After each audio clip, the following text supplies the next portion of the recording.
মোক এক্সপেল কৰিছে, আপোনালোকে জানিছে, বিধানসভাৰ পৰা মোক নিলম্বিত কৰিছে কাৰণ কালি সাংসদ ৰকিবুল হুছেইনৰ ওপৰত যিটো আক্ৰমণ হৈছিলে সেই আক্ৰমণৰ ঘটনাক মই নিন্দা কৰিছিলোঁ আৰু আমাৰ তিনিটা দাবী আছিলে। মোৰ পিনৰ পৰা তিনিটা দাবী আছিলে। 1 নম্বৰ দাবীটো আছিলে যে সেইখন থানাৰ অ'চিক নিলম্বন কৰিব লাগে আৰু এছপিক নিলম্বন কৰিব লাগে। সেই একেটা ঠাইতে সেই একেখিনি অভিযুক্তই, একেখিনি গুণ্ডাই যোৱা উপনিৰ্বাচনৰ সময়ত আমাৰ কংগ্ৰেছ দলৰ 7জন MLAক মাৰপিট কৰিছিলে। সেই একেটা ঠাইতে কালি সাংসদ ৰকিবুল হুছেইন ডাঙৰীয়াক হত্যাৰ প্ৰচেষ্টা কৰা হৈছিলে।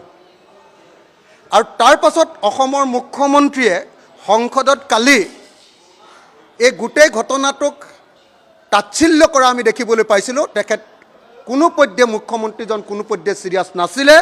মুখ্যমন্ত্ৰীজনে বৰং কৈছিলে, আমি যেতিয়া কৈছিলোঁ যে দুৰ্বৃত্তবিলাকে মুখত ক'লা কাপোৰ বান্ধি আহিছে, তেতিয়া মুখ্যমন্ত্ৰীজনে কৈছিলে যে দুৰ্বৃত্তই ক'লা কাপোৰ বান্ধি নাহি বগা কাপোৰ বান্ধি আহিব নেকি?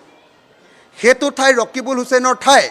তাত যদি মুখ দেখুৱাই আহে তেতিয়াহ'লে ৰকিবুল হুছেইনে একশ্যন ল'ব, এনেকুৱা ধৰণৰ এটা বাক্য কৈছিলে।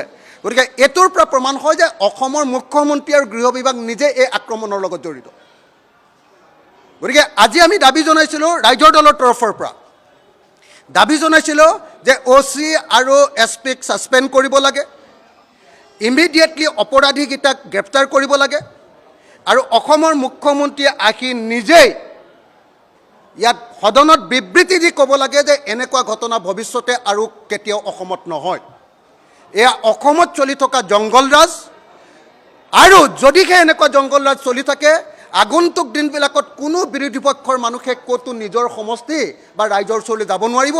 এনেকৈ ৰাইজৰ ওচৰলৈ গ'লৈ এনেকৈ আইন শৃংখলা সমস্যা এটা দেখুৱাই মাৰপিট কৰি মানুহক ভিতৰলৈ সোমাই দিব।